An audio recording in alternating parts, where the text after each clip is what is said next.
ધર્મલોક ચેનલમાં આપ સર્વે શ્રોતાગણનું હૃદયપૂર્વક સ્વાગત છે। સપના જોવાની આદત તો આપણા બધામાં હોય છે।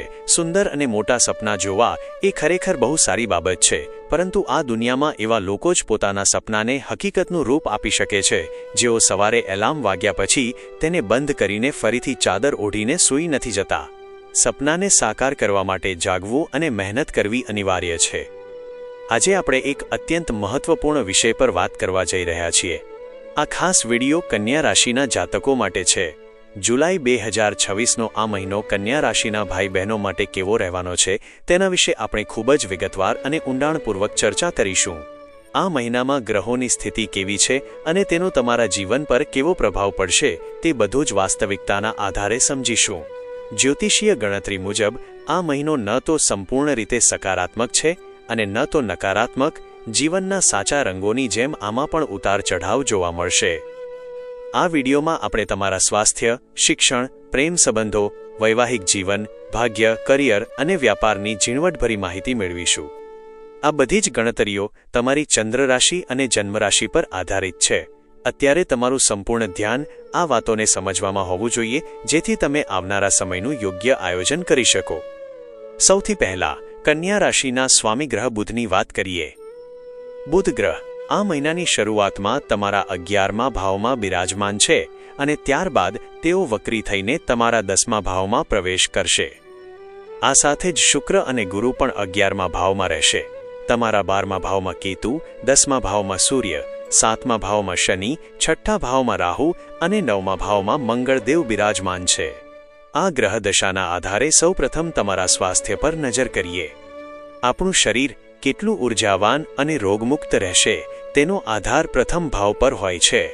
તમારા રાશિ સ્વામી બુધ ખૂબ જ મજબૂત સ્થિતિમાં હોવાથી કોઈ મોટી બીમારીનો ભય જણાતો નથી। જો નાની મોટી શારીરિક સમસ્યાઓ આવશે તો પણ બુધ ગ્રહની કૃપાથી તમારી રિકવરી એટલે કે સાજા થવાની પ્રક્રિયા ખૂબ જ ઝડપી રહેશે। જો કે આ મહિનામાં શુક્ર 12મા ભાવમાં જઈ રહ્યા હોવાથી તમારે મુસાફરી દરમિયાન થોડી સાવચેતી રાખવી પડશે।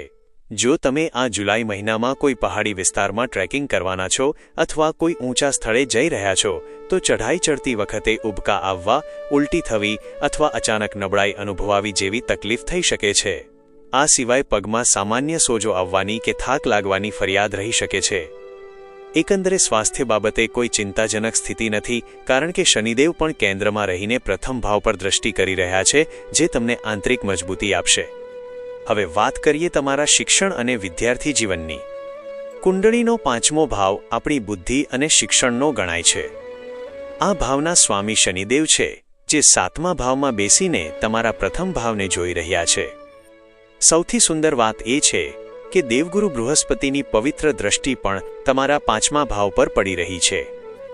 આ ગ્રહ ગોચર સંકેત આપે છે કે અભ્યાસના ક્ષેત્રમાં તમને બહુ સારા પરિણામો મળવાના છે।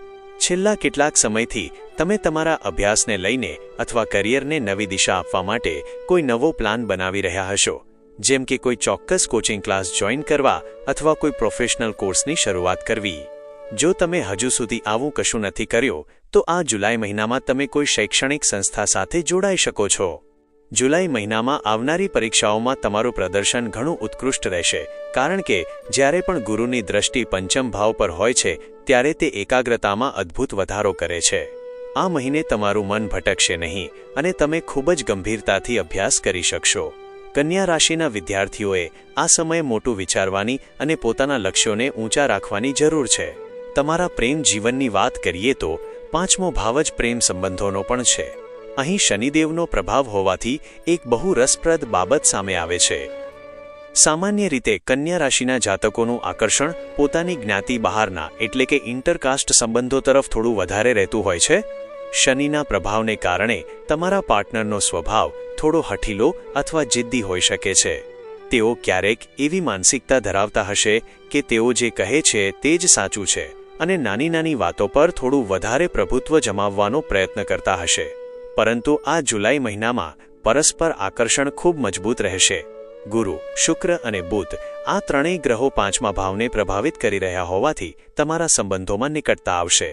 જો તમે તમારા પ્રેમ સંબંધને લગ્નના બંધનમાં બદલવા માંગતા હોવ તો આ મહિનો પ્રસ્તાવ મૂકવા માટે સાનુકૂળ જણાય છે। બીજી તરફ વૈવાહિક જીવનની સ્થિતિ પણ સુખદ રહેશે.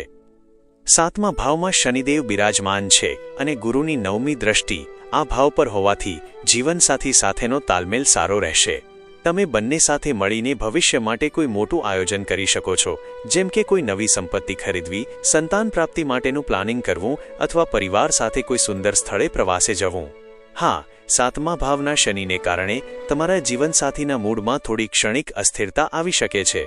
તેઓ ક્યારેક અચાનક ગુસ્સે થઈ શકે છે અથવા જિદ્દ પકડી શકે છે, તેથી તમારે વાણીમાં નમ્રતા રાખવી પડશે.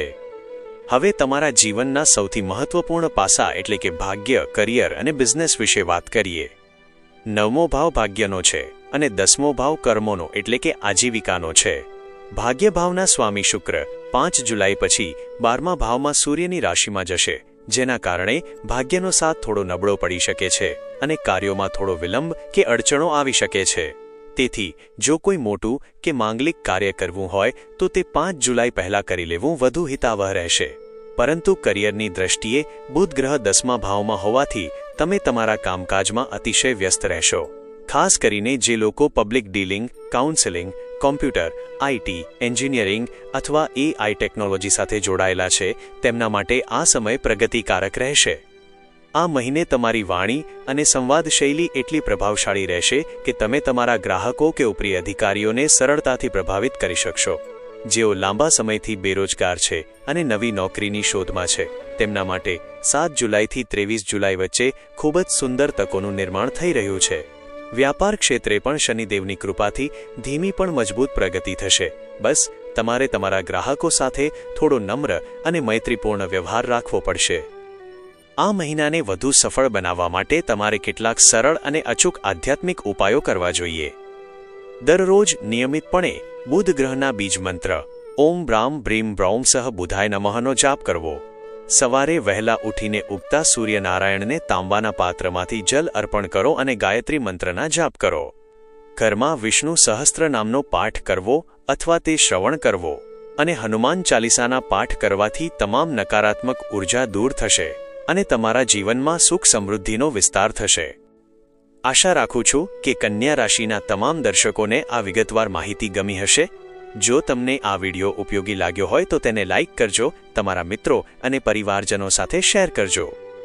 ધર્મ અને જ્યોતિષ સાથે જોડાયેલી આવી જ ગૂઢ અને સાચી માહિતી મેળવવા માટે અમારી ધર્મલોક ચેનલને સબસ્ક્રાઇબ કરવાનું ભૂલતા નહીં અને કમેન્ટ બોક્સમાં હર હર મહાદેવ જરૂર લખજો. અમારી સાથે જોડાયેલા રહેવા બદલ આપ સૌનો ખૂબ ખૂબ આભાર. હર હર મહાદેવ.